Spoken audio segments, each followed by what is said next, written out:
Good morning class. आज हम संस्कृत भाषा के अंतर्गत भाषा परिचय। जैसा कि आप जानते हैं कि संस्कृत जो है संसार की सबसे प्राचीनतम भाषा है।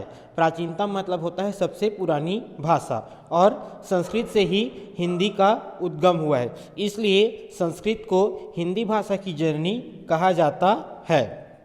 तो सबसे पहले हम देखते हैं कि मनुष्य जो है अपने विचारों का आदान प्रदान कैसे करता है, कुछ बोलकर और कुछ लिखकर करता है। यही क्या कहलाता है? भाषा कहलाता है। अर्थात अपनी बातों को बोलकर या लिखकर किसी दूसरे के सामने व्यक्त करना, यही क्या कहलाता है? भाषा कहलाता है। तो सबसे पहले हम भाषा का परिचय देखेंगे। भाषा संस्कृत के भाष धातु से बना हुआ है, जिसका अर्थ होता है बोलना। जिसका अर्थ क्या होता है? बोलना। भाषा संस्कृत के भाष धातु से बना है, जिसका अर्थ क्या होता है? बोलना। ठीक, जिसका अर्थ होता है बोलना, जैसे कि यहाँ पे लिखा है बोलना। ठीक, भाषा वह साधन है जिसके माध्यम से हम अपने विचारों को दूसरे के सामने प्रकट कर सकते हैं और दूसरे के विचारों को भी हम जान सकते हैं। यही क्या कहलाती है? भाषा कहलाती है। अर्थात अपने विचारों को बोलकर दूसरों को बताना और दूसरे की बातों को समझना, यही क्या कहलाता है? भाषा कहलाता है। अर्थात जो भाषा है वह अपने विचारों के आदान प्रदान का साधन है। ठीक, अब हम देखते हैं लिपि। अब हम क्या देखते हैं? लिपि। भाषा को लिखने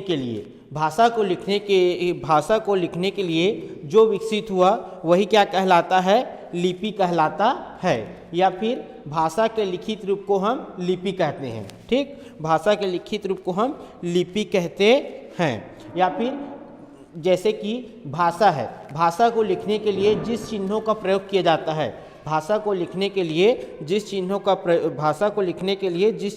प्रयोग किया जाता है वही क्या कहलाता है? लिपि कहलाता है। भाषा को लिखने के लिए जिस ध्वनि चिन्हों का प्रयोग किया जाता है वही क्या कहलाता है? लिपि कहलाता है।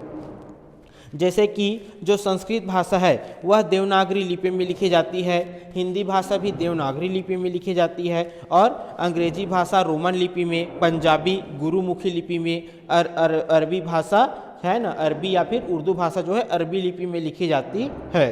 अब हम देखते हैं भाषा के रूप या प्रकार। भाषा दो प्रकार की होती है। पहला है मौखिक भाषा। तो मौखिक भाषा किसे कहेंगे?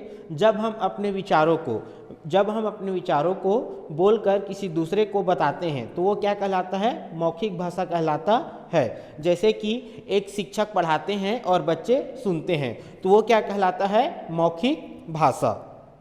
भाषा का दूसरा प्रकार है लिखित भाषा। जब हम अपने विचारों को लिखकर दूसरे को समझाते हैं और दूसरा पढ़कर उसको समझता है तो वो क्या कहलाती है? लिखित भाषा कहलाती है। जैसे कि आप लोग क्या करते हैं? परीक्षा देते हैं तो क्या करते हैं? आपके सामने जो प्रश्न पत्र है वो लिखित रूप में होते हैं और आप भी अपने विचारों को लिखकर उत्तर पुस्तिका के साथ जमा करते हैं तो वो क्या कहलाती है?